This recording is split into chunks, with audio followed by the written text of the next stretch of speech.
Udah, oke. Siaran pers Gerakan Kesejahteraan Nasional Gekanas tanggal 8 Mei 2023.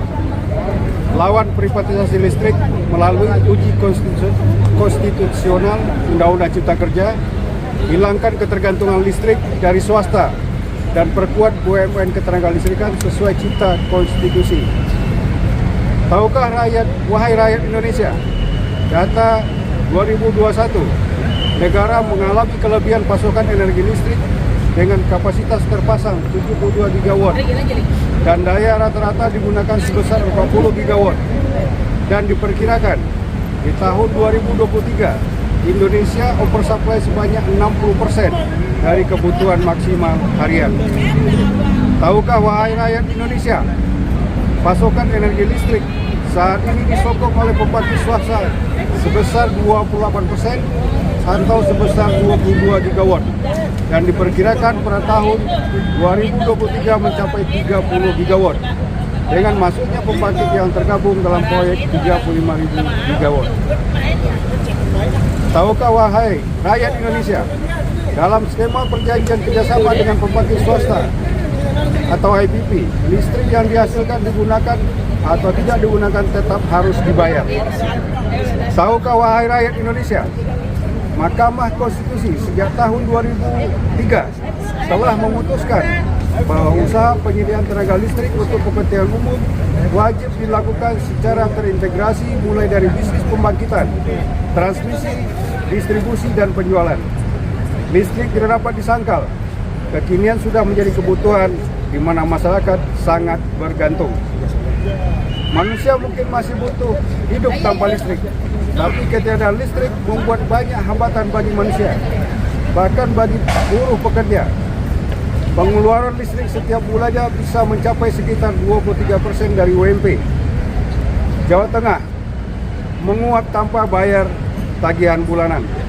Hari ini Gekanas kembali menegaskan bahwa listrik sebagai hajat hidup masyarakat banyak senantiasa perlu dipastikan agar negara tetap menjalankan amanat konstitusi dan cita Pancasila.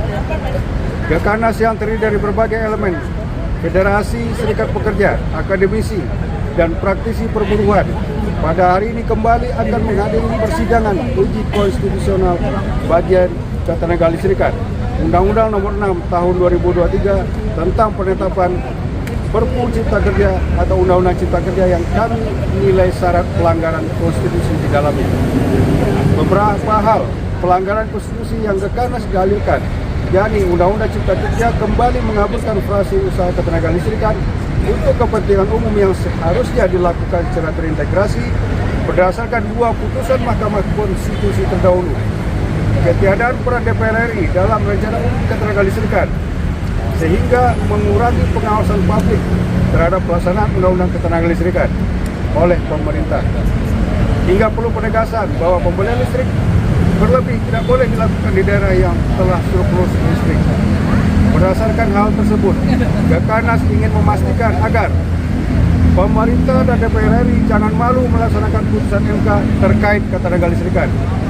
Negara harus menghilangkan ketergantungan pada pasokan listrik swasta atau IPP dan memberdayakan BUMN ketenagalistrikan yang telah ada, PLN dengan anak perusahaannya PGB dan Indonesia Power, sebagai pemasok energi listrik bagi bangsa ini.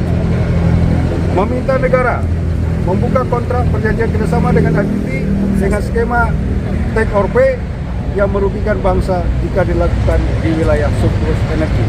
Demikian siaran pers ini kami sampaikan. Hormat kami Presidium Gekanas, Abdullah, Abraham Ali, Dwi Hantoro, Agus Wibawa, Abdul Hakim, Indra Munaswar, Sofyan, Zulkarnain, Roy Cinto, Sunandar. Terima kasih.